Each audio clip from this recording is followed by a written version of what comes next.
Hey folks, welcome back to another adventure in the garage. For those of you that are new to the channel or don't know me, my name is Luke and I'm here to help you with all your circuit troubleshooting needs. Today we're going to be going over three-way switches, the proper way to wire one, and then I'm purposefully going to miswire it and we can look at some common symptoms that some of you might be encountering when trying to get this wired up. We'll also be using a multimeter throughout the video to do our testing. I highly recommend if you're doing work like this to invest in a multimeter. If you don't know how to use a multimeter, I have plenty of how-to videos on how to use them, including this model in particular, but I have a bunch of different ones in case you don't have this one. I prefer using a multimeter for troubleshooting my circuits as opposed to like a non-contact voltage indicator, because the hot or the live is only one part of our circuit. We need our neutral to complete it, and we don't know if the neutral is there, and we don't have a way to test for continuity, things like that. This video will also be accompanied by a diagram in conjunction with this video to help break down how everything exactly is wired, how we can make heads or tails of what's going on, and hopefully get it set up so that your three-way switch is working as intended. So let's go ahead and get started. Well, when you did this install, you would have started at the breaker panel to turn off the breaker to make sure that nothing was live while you installed everything. Then you would have gone back to the breaker panel to turn it back on. So what are we getting from the breaker panel and how do we know which is which? Well, from our breaker panel, we're getting our hot, our neutral, and our ground or earth. And the way that we can differentiate them is hopefully by color code, but color codes and standards change no matter where you are in the world. So I don't want to lean too heavily on color code, but for us here in the US, your hot is most likely going to be black. And then our neutral wire should be white. And then our earth or ground is going to be a bare conductor. Our feed wires coming from the panel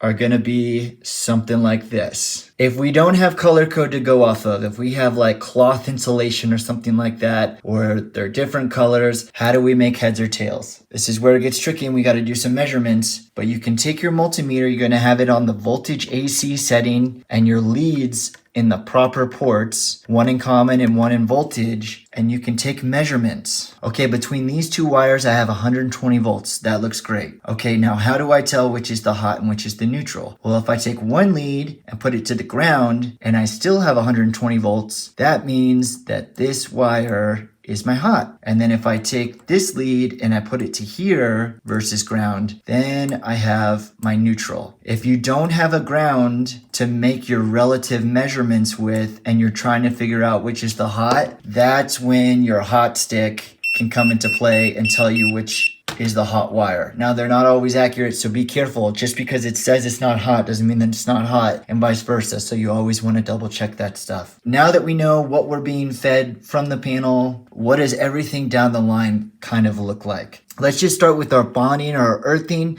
to get that out of the way. Doesn't necessarily there to make the circuit work properly, but it's there to make sure that the circuit is safe and that the electrical is safe so we don't get barbecued and our house doesn't get barbecued. But our earth, or this solid strand bare conductor, is going to be bonded and grounded throughout our circuit. That's going to be the green little screw on the side of your switches. There should even be grounding to your load, and all of that will be bonded. Just get that out of the way. All your bare conductors should be bonded and tied together. The next that we want to think of is going to be our neutral, white wire. I wanted to show our neutral isn't a part of the switches at all. Your neutral is going to be fed into the switch boxes, but your neutral is just going to be tied together so that there's continuity all the way from the feed of the circuit all the way directly to the load of the circuit. Okay, the neutral is not involved in the actual switches at all. So then the next thing I want to go over, the easiest way to set up our switches. On the bottom right-hand side here, I have my common. And that's my black screw. Now I've set my switches up in the same orientation to set me up for success. It could be top left or bottom right. Just make sure both switches are set up the same orientation. Our feed or our hot from the panel is going to come through and go directly to that black screw on the bottom right hand corner. And then for my other switch, my load is going to go directly to the bottom right hand black screw. So once you have that out of the way and you have your grounding done, now you should just have 2 screws on each switch at the top or at the bottom. And this is what's known as your travelers, and this is where they're going to go. So another part of why I want to have it in the same orientation is my black traveler is going to be top left on this switch, and it's going to be terminated to top left on this switch. And then as for my red traveler, top right on this switch to top right on this switch. And that way we're keeping everything really nice and organized, and it's easy to keep track of everything. Now let's go ahead and set up some faults on purpose. All right, this is a fault that a lot of you are probably experiencing with your 3-way switch, and this could be a really common, easy mistake to make. And that is your 3-way switch is half working. Okay, and I'll show you what I mean. And that is one switch is working, the other switch is not working. But I have this switch in an off position. Put it in the on position. Now this switch is working. And if I have this one in the off position, now this one isn't working. So it's a little bit of a puzzle here. And if you are doing it right, it might seem like it's not working at all. If you're trying to troubleshoot a fault like this, make sure to put the switches in different orientations when you're going back and verifying the function of your circuit. This one could be a really easy mistake to make. One of the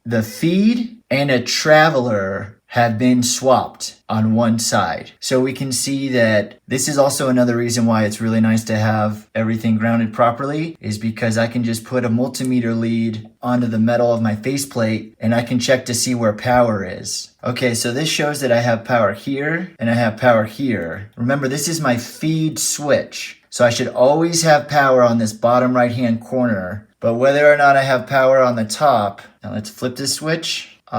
Okay, so now I can see I flipped the switch. My bottom right-hand corner, this is my feeder switch, my common. I flipped the switch and I no longer have power at this bottom right-hand corner on my black screw, but I have it up here on one of my travelers. So that's a way that we could sort that out. Let's do another fault. So this is a fun one. Now we have our symptoms inverted from another fault. In the on positions of our switches, they're not working at all. But switch to the off positions, now we have control of our load. We should, start with our feeder circuit, making sure we always should have power at the bottom right-hand corner of our feeder circuit, right? So I have 120 at the bottom right,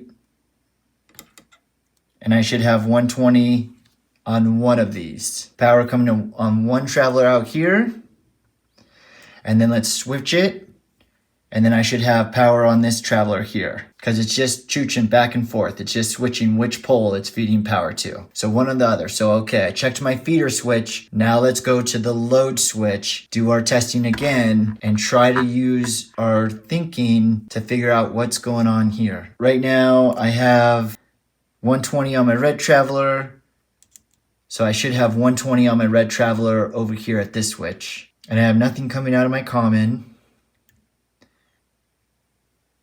Oh, look at that. My common, my black screw on my load side of the switch is showing 120, but my load isn't being fed. When this has 120 volts on it, my light bulb should be lit up, but it's not turning it on. What's going on here? Well, here we have the load and a traveler mixed up on this switch. My light bulb hot isn't terminated to this common terminal. Those are a couple, I think, really common faults that you would run into with trying to get your 3-way switch set up. I hope that all makes sense. Let me know down in the comments what you guys are experiencing. I'd love to hear stories from the Sparkies about this one. Like, comment, subscribe, ring the bell, the whole thing. If you guys want more of this kind of content, let me know and I'll do a lot more. I just want to see if there's a demand for it first. Anyways, thank you all for joining me in another adventure in the garage, and I'll catch you on the next one.